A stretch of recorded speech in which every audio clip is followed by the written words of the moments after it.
Mr. President, earlier, you conform to my statement that I can equate your statement of taking full legal responsibility as an extrajudicial confession of guilt. You said yes to that.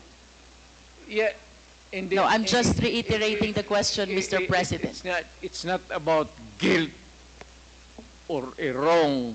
What I'm saying is that yung lahat ng inutusan ko yung war against drugs, o yung isang platoon dyan o isang batalyon, kung ano yung ginagawa nila, kaya I take full responsibility for that.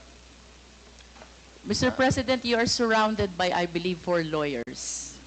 Hindi ko na kailangan, ma'am.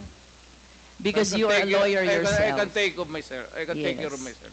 And of course, you understand the elements of an extrajudicial confession. Yes. You confirm that you are of sound mind. And not only that, body Yes. as well. You confirm that your statement is voluntary. Yes. And of course, you confirm that you understand the consequences of your extrajudicial confession.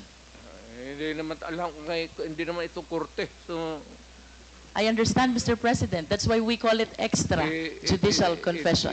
It is not a confession, it is a statement coming from the mouth of a mayor or a president at that time.